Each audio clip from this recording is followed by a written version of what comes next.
Hello everyone, আমি Rohit Bose. Last year আমি B Tech complete করি, পাশাপাশি আমি চাকরি খুঁজতে থাকি। এখনকার দিনে স্কিলস না জানলে চাকরি কোনোভাবেই পাওয়া যায় না। আমার বন্ধু আমাকে ওয়েবস্কিটার্স একাডেমির ব্যাপারে রেকমেন্ড করে।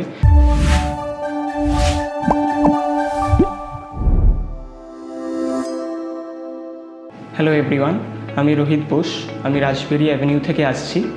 লাস্ট ইয়ার আমি বিটেক কমপ্লিট করি এবং তার পাশাপাশি আমি চাকরি খুঁজতে থাকি। এখনকার দিনে স্কিলস না জানলে চাকরি কোনোভাবেই পাওয়া যায় না। তখন আমার বন্ধু আমাকে ওয়েবস্কিটার্স একাডেমির ব্যাপারে রেকমেন্ড করে। তো আমি এখানে ওয়ান অফ দ্য কাউন্সিলারসের সঙ্গে কথা বলি। আমাকে ওনারা একদিন ভিজিট করতে বলে। ওনারা আমাকে সাজেস্টও করে কোন কোর্সটা নিয়ে আমার এগোনো উচিত।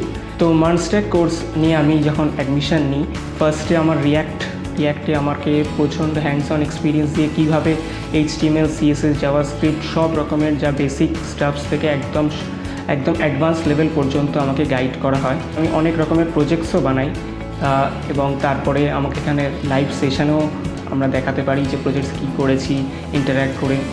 তো তারপরে সেমভাবে আমার নোট.js-টাও এখানে কমপ্লিট করি। তো আমি সেই কোর্স নিয়ে এগোই এবং থ্রু আউট দ্য কোর্স আমাকে খুবই হেল্প করেন ট্রেনার্সরা, মেন্টার্সরা, প্রোভাইড করেন ল্যাপটপস। যাদের কাছে ল্যাপটপ নেই তারা সব কিছু এখানে পেয়ে যাবে, ডিজিটালি সব কিছু। তো খুবই হেল্পফুল।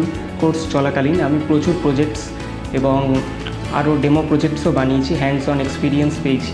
নোডেও আমাকে এখানে খুব ভালোভাবে ব্যাক এন্ড ডেভেলপমেন্টের যে কটা বেসিক্স থেকে একদম অ্যাডভান্স পর্যন্ত সব কিছু শেখানো হয়। শিখিয়ে তারপরে আমাকে প্লেসমেন্ট সেল থেকে খুব ভালোভাবে সাপোর্ট করা হয় এবং ইন্টারভিউ শিডিউল করা হয় এবং আমি সেটাকে ক্র্যাক করি এবং আমি এখন একটা রেপিউটেড IT কোম্পানিতে প্লেসড হয়েছি। থ্যাংক ইউ ওয়েবস্কিটার্স একাডেমি আমাকে রাইট পাথ দেখানোর জন্য। আর আপনারাও যদি IT কেরিয়ারে আপনার গ্রোথ করতে চান তাহলে ওয়েবস্কিটার্স একাডেমির সঙ্গে কন্ট্যাক্ট করতে পারেন। Thank you.